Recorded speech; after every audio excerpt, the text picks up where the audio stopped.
दोस्तों बवाल हो चुका है, बहुत बुरी हालत हुई है। मैं आपको बताना चाहता हूं कि पता नहीं हिमाचल प्रदेश में सुखविंदर सिंह सुक्खू अभी पिछले साल 2022 में इलेक्शन हुए थे ना, 68 सीटें हिमाचल प्रदेश में, जिसमें कितनी शायद 38 सीटें मिली थी, 38 की 40, कांग्रेस को 40 सीटें मिली थी, बीजेपी को 25 सीटें मिली थी। तो सुखविंदर सिंह सुक्खू जो है वो सीएम हुए लेकिन यार बवाल हो गया।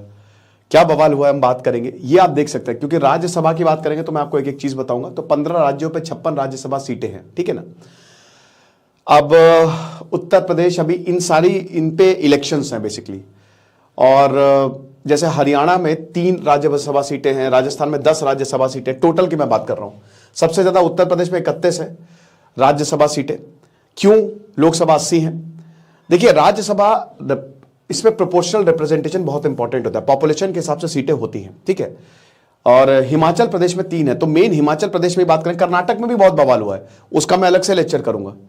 तो देखो यार 41 वोटों पर 56 सीटों पर चुनाव थे, 41 वोटों पर ये, इसमें मेन बीजेपी के हैं, ज्यादातर इसमें बीजेपी के नेता जो है वो चुने गए हैं। तो ये सारे के सारे कैंडिडेट्स हैं। बवाल क्या हुआ है? बवाल हुआ है क्रॉस वोटिंग पे। क्रॉस वोटिंग क्या होती है? हम पीपीटी वाइज चलते हैं तो 56 राज्यसभा सीट पूरी वेकेंट थी। अच्छा, राज्यसभा के बारे में आपको बता दूं, मैं अपर हाउस है, कई बार मैं लेक्चर ले चुका हूं राज्यसभा पे। अपर हाउस है और ये डिसॉल्व नहीं होता है। राज्यसभा कभी डिसॉल्व नहीं होता है, वो हमेशा चलता रहता है। हर 2 साल में वैकेंसी क्रिएट होती है, 2 ईयर्स पे वैकेंसी। 1/3 जो, मतलब ये समझिए कि इसके जो एमएलएज हैं वो 2 साल में रिटायर होते रहते हैं। साथ ही साथ जो टेन्योर होता है मेंबर्स का, राज्यसभा का कोई टेन्योर नहीं होता, राज्यसभा परमानेंट है। मेंबर्स का टेन्योर 6 ईयर्स होता है, 6 साल का होता है। अगर आपको राज्यसभा का मेंबर बनना है तो आपको 30 साल की एज आपकी होनी चाहिए। आप 25 साल लोकसभा के लिए, राज्यसभा के लिए आपको 30 साल। अभी वैसे टोटल स्ट्रेंथ इसकी 250 है, राज्यसभा की 250 टोटल स्ट्रेंथ है। टोटल मतलब मैक्सिमम इतने ही हो सकते हैं, लेकिन अभी 245 सीटों पे ही चुनाव होता है। इन 250 में 12 को नॉमिनेट किया जाता है, 238 इनडायरेक्टली चुन के आते हैं, ठीक है। तो अगर सवाल है कि टोटल इनडायरेक्टली आते, नहीं, 12 को नॉमिनेट किया जाता है। ये nomination art, literature, social sciences से होता है, और मतलब साइंस और सोशल वर्क से होता है, ठीक है ना। तो इन सब से जो है वो चुन के आते हैं, जैसे सचिन तेंदुलकर हो गए, मैरी कॉम हो गई, ये सब आए हैं चुन के। तो अब क्या है कि अभी 233 सीटों पे इलेक्शन है, प्लस 12 को नॉमिनेट किया जाता है, तो 245 करंट जो स्ट्रेंथ है वो इतनी है। ये समझ गए, बेसिक चीजें हैं राज्यसभा की। लोकसभा को राज्यसभा से ज्यादा ताकत है, थोड़ी सी ज्यादा ताकत है, वैसे तो इक्वली है, ठीक है। तो ये हिसाब किताब है। अब राज्यसभा सीटों पे इलेक्शन था, 56 राज्यसभा सीटों पे इलेक्शन था। तो अप्रैल में ये वेकेंट हो गई थी। वैकेंसी जो है वो क्रिएट होती ही रहती है, आप समझ रहे हो। आप ये समझिए कि आप क्योंकि 2 साल है तो 1/3 आप 1/3 मेंबर से रिटायर होते रहते हैं, तो 1/3 आप 245 अगर आप 1/3 कर लो, ठीक है, तो क्या है, मतलब लगभग 80, अगर आप देखो तो 233 करो आप इसमें, तो 60 से 70 सीटों पे साल में इलेक्शंस होते ही रहते हैं, वैकेंसी आती ही रहती है राज्यसभा में, ठीक है। अब राज्यसभा में वोट कौन करता है? हम नहीं करते, इनडायरेक्ट इलेक्शन है, तो एमएलएस करते हैं, ठीक है ना। जो विधानसभा के मेंबर्स हैं वो ही करेंगे राज्यसभा में, हमेशा याद रखिएगा। ओके, तो यहां क्या हुआ है? अब कर्नाटक में 4 राज्यसभा की सीटें थी, जिसमें कांग्रेस ने बाजी मारी। कांग्रेस ने 3 जीती, बीजेपी ने 1 जीती, ठीक है। मैं आपको एक एग्जांपल के तौर पे बताता हूं राज्यसभा में होता क्या है। इनडायरेक्ट इलेक्शंस होते हैं। अगर मैं देखता हूं, चले चाहे यही मैं बता देता हूं, इनडायरेक्ट इलेक्शंस होते हैं, मतलब आप वोट नहीं करेंगे। अब इसमें होता क्या है, एग्जांपल के तौर पे जैसे 10 सीटों पे चुनाव होने हैं, ठीक है, और टोटल 200 सीटें हैं। मान लीजिए कि बीजेपी के पास, एग्जांपल के तौर पे मैं बहुत ही बढ़िया नंबर ले रहा हूं, 10 सीटों पे चुनाव होने हैं, बीजेपी के पास है 100। टोटल असेंबली में सीटें कितनी है? 200। तो 200 अपॉन 100 कर दीजिए, कितना हो गया? ये 2 हो गया, ठीक है। मतलब क्या कहते हैं कि 50% हो गया। तो यानी कि 50%, यानी कि जितने, जैसे 10 कैंडिडेट्स हैं, 10 सीटें हैं, तो 10 में से 5 सीटें जो हैं वो बीजेपी जो है उस पे उसका मतलब वो आएंगी ही आएंगी। मतलब इतना तो है, इतनी सीटें तो कम से कम बीजेपी को मिलेंगी ही मिलेंगी। यानी कि एक चीज आप ऐसा कह सकते हैं कि अगर जिस पार्टी की ज्यादा सीटें हैं असेंबली में, उसको ज्यादा फेवर मिलता है ना, क्योंकि उसके कैंडिडेट ज्यादा होते हैं, वोटिंग ज्यादा होती है। अभी वोटिंग के बारे में मैं आपको एक एक चीज बताऊंगा, हालांकि सारी पार्टीज को, लेकिन यह है कि जहां पे कैंडिडेट, जिस पार्टी के कैंडिडेट ज्यादा होंगे, और ऐसा कभी होगा नहीं पूरे देश में कि एक पार्टी पूरी के जो है वो बहुमत के साथ हर जगह आ जाए, तो वो ज्यादा कैंडिडेट जो है उनकी ज्यादा सीटों पे से होता है, क्योंकि वोटिंग उसी हिसाब से होगी। समझ गए आप? बहुत बढ़िया। उत्तर प्रदेश की बात करें तो इसमें बीजेपी को 8 मिली और सपा को 2 मिली। अब बीजेपी की देखिए, यहां पे बीजेपी की मेजोरिटी है भाई, बीजेपी की मेजोरिटी थी तो उन्होंने जीता, है ना भाई। 273 के करीब सीटें जो है वो बीजेपी के पास हैं, तो जीता उन्होंने। अब वो 404/273 कर लीजिए तो 60% यानी कि 11 में से जितनी भी सीटों पे चुनाव हो रहा है उसमें आधी से ज्यादा तो बीजेपी लेगी ही लेगी, ये चीज है। तो अब ये देखिए, विप आपको पता है ना कि सारी विप क्या होता है कि भैया विप जारी करती है पॉलिटिकल पार्टीज। ये सब एम लक्ष्मीकांत के कंसेप्ट है कि जितने भी कैंडिडेट्स हैं, मतलब कैंडिडेट्स कह रहा हूं, जो एमएलए हैं उनको वोटिंग के दिन प्रेजेंट होना भैया, एब्सेंट नहीं हो सकते आप। एब्सेंट क्यों होता है अभी भी सब एक एक चीज बताऊंगा। तो यहां पे अखिलेश यादव, मनीष पांडे जो हैं, क्विट कर दिया उन्होंने। अब क्रॉस वोटिंग हुई है 6 सपा एमएलए की। क्रॉस वोटिंग क्या होती है? मान लीजिए कि सिद्धांत अग्निहोत्री को बोला कि बेटा तुम कांग्रेस से हो या तुम बीजेपी से हो, अरे छोड़ो यार किसी पार्टी का नाम नहीं लेता हूं। मान लो सिद्धांत अग्निहोत्री को बोला कि तुम ए पार्टी से हो और बी पार्टी जो है वो इलेक्शन में खड़ी है, ए और बी के कैंडिडेट्स खड़े हैं, तो मैं ए पार्टी का तो मैं ए को ही वोट दूंगा। लेकिन जिस दिन वोटिंग की बारी आई, आप मेरी तरफ है कि उनकी तरफ है, मैं तो आपकी तरफ हूं। दूल्हे राजा के जॉनी लीवर की तरह मैंने बी पार्टी को वोट दे दिया, ये क्रॉस वोटिंग हो गई। अब उसके बाद पार्टी के प्रवक्ता कि ऐसा मारेंगे दौड़ा के, समझ में नहीं आता, मैं तो आपकी तरफ हूं, नहीं आता समझ में, जाइए। अब ये क्यों होता है बेटा? पॉलिटिक्स सही है, खरीद फरोख्त सब कुछ एक, हालांकि नहीं होना चाहिए राजनीति में, बट ये सब चलता है। सरकार गिनाना, सरकार बनाना, ये ऐसा ही होता है, समझ लो। हिमाचल प्रदेश की बात करें तो एक सीटें थी इसमें खाली, तो कांग्रेस के अभिषेक मनु सिंघवी जो है वो हार गए और हर्ष महाजन जो है वो जीत गए। अब आप एक बात बताइए, अब ऐसा बोला जा रहा है कि कांग्रेस बोलती है कि 4 से 5 एमएलए को अपडेट कर लिया। अभी मैंने आपको बताया कि हिमाचल प्रदेश में किसकी सरकार है, मैंने अभी आपको बताया कि जिसकी ज्यादा सीटें होंगी उसका ज्यादा से होगा। अब अगर देखो तो 40 है, 40, ठीक है, टोटल सीटें कितनी है, मतलब 68 है ना। तो भाई यहां पे जो एक सीट है उसको तो कांग्रेस पे अधिकार होना चाहिए था। कांग्रेस की टोटल यहां पे कितनी सीट है कांग्रेस की हिमाचल प्रदेश के पास? 40 है, तो एक सीटें तो कांग्रेस को जीतनी चाहिए थी, क्योंकि हिमाचल प्रदेश की बात है, हिमाचल प्रदेश में कांग्रेस की सरकार है। जीती बीजेपी, यानी कि क्रॉस वोटिंग हुई है।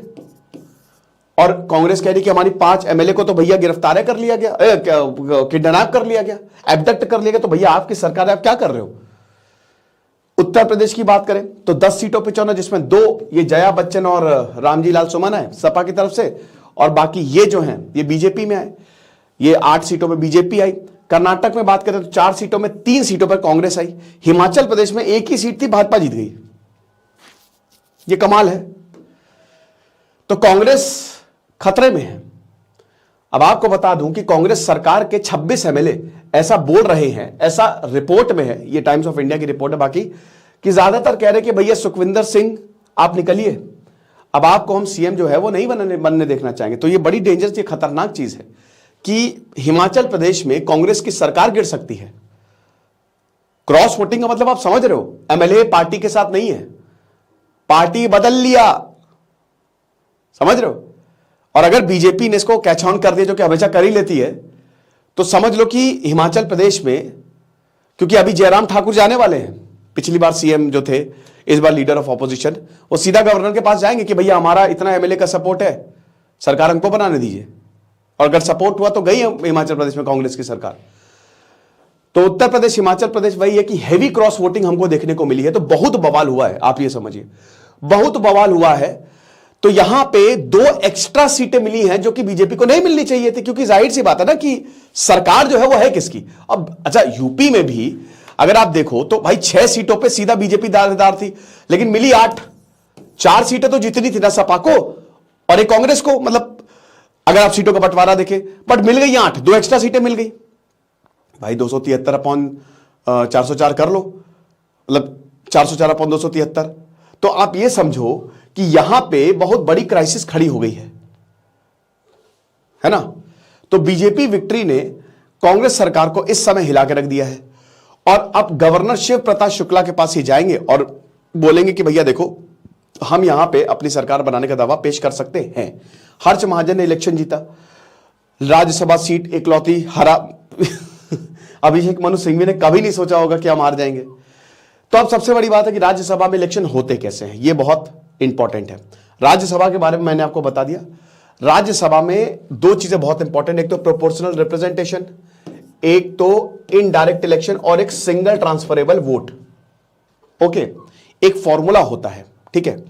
फॉर्मूला क्या होता है, जैसे मान लीजिए राजस्थान का एग्जांपल लेते हैं, 200 सीटें हैं, ठीक है। 200 सीटें हैं, कितनी सीटों पे चुनाव होने हैं, मान लो 4 सीटों पे चुनाव होने हैं, ठीक है ना। +1 कर दो और +1, तो अब 200 अपॉन 5 +1 कितना आया, ये 40 +1 41 सीटों पे चुनाव होना है, 41 वोट चाहिए, ठीक है।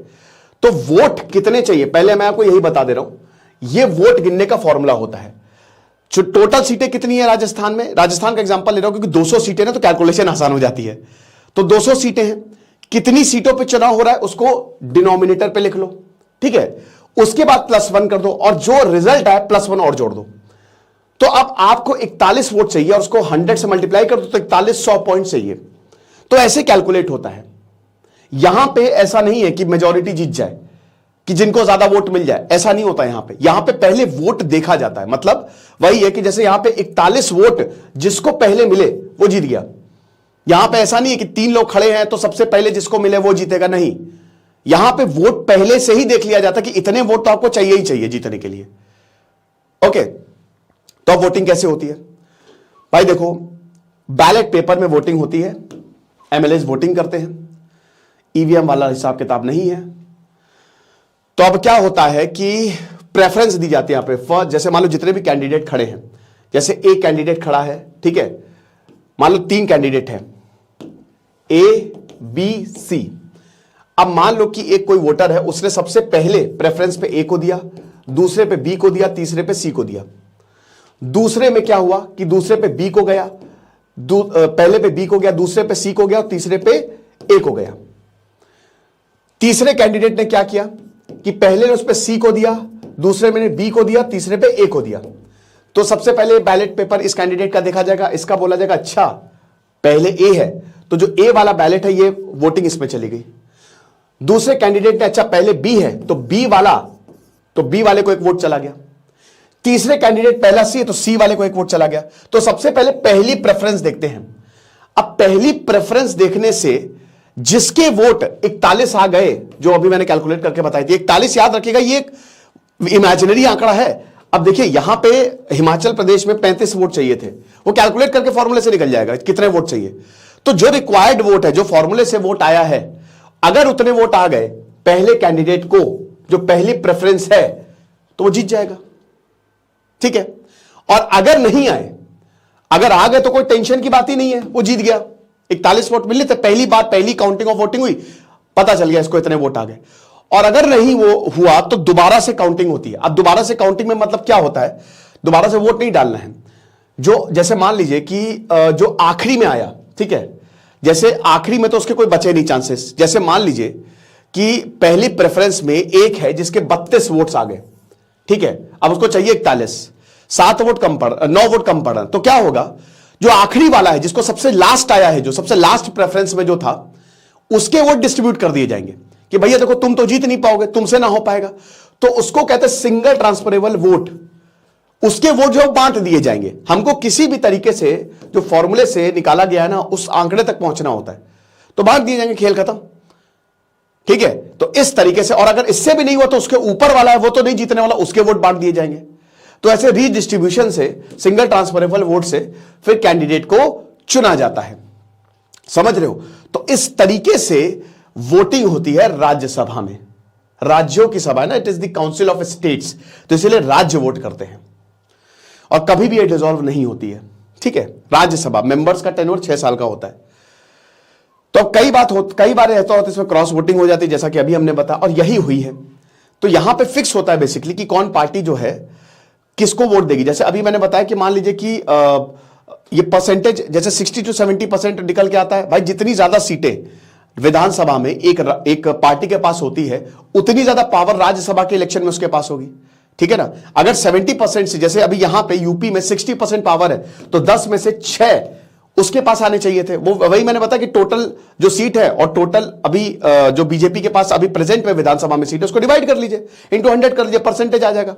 तो भाई 10 में से 6 जो है वो मिलनी चाहिए थी बीजेपी को, लेकिन 2 एक्स्ट्रा मिल गई, यानी कि क्रॉस वोटिंग हुई है। यही बड़ा डेंजरस होता है, आप समझ रहे हो, दैट इज क्वाइट डेंजरस, और यही हुआ है।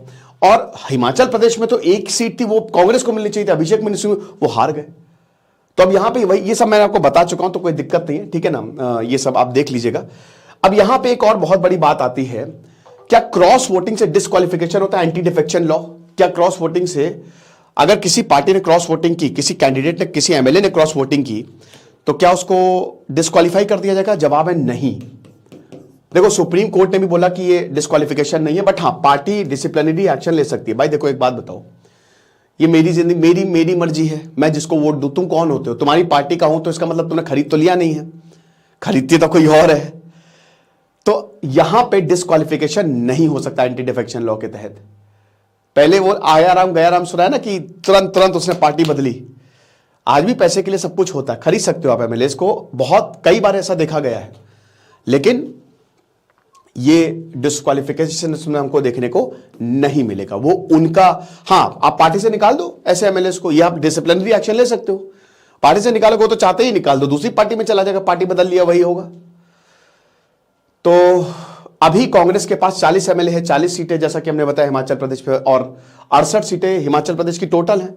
तो सरकार तो इस समय कांग्रेस की है, लेकिन बीजेपी के पास 25 एमएलए। अब बीजेपी कह रही है कि हमारे पास, और बीजेपी जो है, हम नो कॉन्फिडेंस मोशन लेके आएंगे। अब ऑन गोइंग बजट सेशन जो है 29 फरवरी को एंड होगा, उससे पहले पहले हम नो कॉन्फिडेंस मोशन जो है वो ले आएंगे। अब बीजेपी कह रही, अरे यार, तो बीजेपी ये कह रही है कि भाई देखो हमारे पास एमएलएस का पूरा सपोर्ट है, हमारे पास इस समय कांग्रेस की तरफ से, मतलब यहां पे कोई कांग्रेस को नहीं चाहता है वो पार्टी में है, तो हमारे पास सपोर्ट है, हम ये प्रूव कर देंगे कि हमारी सरकार बनेगी और ये एमएलए हमारे के साथ है, हमारे साथ। अब ऐसा होगा नहीं होगा वो तो आने वाला वक्त ही बताएगा, लेकिन एक चीज तो जरूर है कि इस क्रॉस वोटिंग से दोस्तों बहुत बवाल जो है वो हो गया है, और एक डर का माहौल भी है। अब आउटसाइडर कैंडिडेट, यहां पे कुछ और भी बोला गया है। देखिए इस चीज ने, एक तो आप मान के चलिए कि कांग्रेस में फैक्शनलिज्म, यानी कि कांग्रेस डिवाइडेड है हिमाचल प्रदेश को लेके। सेंट्रल लीडरशिप तो आप छोड़ ही दीजिए, ठीक है ना। यहां पे ये जो मिस्टर सिंघवी हैं, इनको एक आउटसाइडर माना जा रहा है। अब एक चीज समझिए, मान लीजिए कि एमएलएज हैं, उनके एक बहुत बड़ा लीडर है, उसको चुनाव के लिए खड़ा किया गया, चाहे राज्यसभा हो चाहे लोकसभा हो। राज्यसभा की बात करेंगे तो राज्यसभा के चुनाव के लिए खड़ा किया गया। अब राज्यसभा चुनाव में एमएलए ने कहा कि भाई ये हमारा कैंडिडेट है, ये हमारे साथ रहा है, इसने हमारी बात मानी है, ये लोगों के लिए काम करेगा, तो इसी को चुनना चाहिए। कल अगर उसको हटा के किसी आप बाहर वाले को ले आओ, तो अब यहां पे एमएलए नाराज हो जाएंगे, कहेंगे भाई इनको तो हम जानते नहीं है, ये कौन आ गए। हो सकता है ये पार्टी के बहुत ही कद्दावर नेता हो, लेकिन हमारा नेता कैसा हो तो इनके जैसा, इनको आप चुनाव लड़वा नहीं रहे हो। अभिषेक मनु सिंघवी को यही बोला जा रहा है कि भैया ये बाहर के थे, और पहली बार ऐसा हुआ है कि जब एक नॉन हिमाचली को नॉमिनेट किया गया है, ये हम बर्दाश्त के बाहर नहीं है। तो it's a biggest blunder of Congress. क्या कर रही है कांग्रेस, उनको खुद भी समझ में नहीं आ रहा है, और उसके बाद वो ये कह नहीं सकते कि भाई हमारा कैंडिडेट हार गया। हार नहीं था, ऐसे नहीं चलती है पॉलिटिक्स। अब मैं बहुत बड़ा ज्ञाता नहीं हूं, लेकिन इतना तो कॉमन सेंस है कि अगर अभी तक नॉन हिमाचली नॉमिनेट नहीं हुआ है, और जब भी हिमाचली नॉमिनेट हुए हैं, जिस भी वो जीते हैं, आपने सीधा अभिषेक मनु सिंघवी को लिया है, तो ज्यादातर पार्टी के लीगल इश्यू को वो देखते हैं, टॉप लीडरशिप में वो रहते हैं। पर यहां पे कांग्रेस को लगा कि भाई जैसे मोदी जी हैं, अब उनको कहीं से भी उतार दो वो जीत जाएंगे, शायद ऐसा इनके साथ हो, बट इनके साथ ऐसा नहीं हुआ, ठीक है ना। और बीजेपी ने मिस्टर महाजन को फील्ड करवा दिया, जो कि ऑलरेडी कांग्रेस में, अब इन्होंने मिस्टर महाजन जो थे, उन्होंने, महाजन साहब ने 2022 में ही कांग्रेस को छोड़ दिया था, ठीक है ना, और इन्होंने बीजेपी ज्वाइन कर ली थी। कांग्रेस में बहुत समय से ये थे, एमएलएस इनके साथ थे, तो एमएलएस ने क्रॉस वोटिंग जो है वो कर दी, यानी कि कांग्रेस में साफ साफ आपको फैक्शनलिज्म देखने को मिल गया। राजेंद्र राणा, सुधीर शर्मा, चैतन्य शर्मा, इंद्र दत्त लखनपाल, दविंदर कुमार भुड्डो और रवि ठाकुर, और इंडिपेंडेंट लेजिस्लेटर आशीष शर्मा, के ठाकुर, होशियार सिंह, इन सब ने महाजन के लिए वोट किया और ये जीत गए। अब उसके बाद जैसे ही रिजल्ट को डिक्लेयर करना था, उनको ऐसा बोला जा रहा है कि हरियाणा के पंचकुला में उनको एस्कॉर्ट कर दिया गया, वहां पे रख दिया। बीजेपी कह रही कि अब सुक्खू को रिजाइन कर देना चाहिए क्योंकि अब कुछ बचा नहीं है, आप अपनी इज्जत तो बचा नहीं पाए, ठीक है ना, आपके पास कुछ अब है नहीं। और आप देख लीजिएगा कि जब नो कॉन्फिडेंस मोशन आएगा हम उसमें प्रूफ कर देंगे, ठीक है। साथ ही साथ यहां पे सुक्खू ने बीजेपी को बोला, सुखविंदर सिंह सुक्खू जो सीएम है, उन्होंने कहा ये सब बकवास कर रहे हैं, ऐसा कुछ भी नहीं है, we have not lost the trust, we got 34 votes, हमको 34 वोट्स मिले हैं, समझ रहे हो, और उनको भी 34 वोट्स मिले हैं। तो 6 कांग्रेस एमएलए ने क्रॉस वोटिंग की है, ये हम मान रहे हैं। इन्होंने लीडिंग लॉयर अभिषेक मनु सिंह, बहुत बड़े लॉयर आपको पता ही है, उनके खिलाफ वोट किया है। कोई बात नहीं, हो सकता है ये गुस्से में out of the box vote कर दिया हो, तो ऐसा सरकार गिर जाएगी, ऐसा कुछ भी नहीं होने वाला है।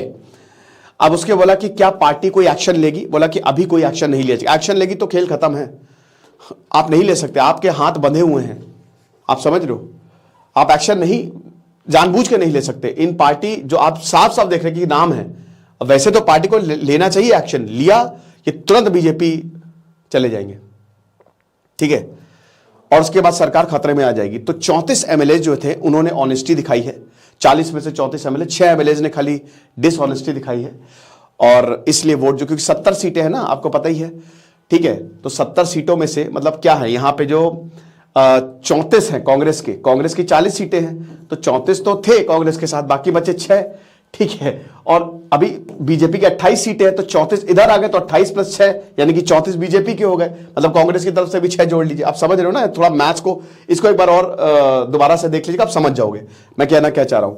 तो इसीलिए वही ये चीज ये बात कर रहे हैं कि इन्होंने कैरेक्टर दिखाया, मॉरलिटी दिखाया, ऑनेस्टी दिखाई, ये एमएलए हमारे साथ है, ये सब बोलने की जरूरत क्या है, ये मतलब डर है, आप ये समझ लो, ठीक है भाई, आपके साथ तो है ही एमएलए, नो डाउट, बिल्कुल है।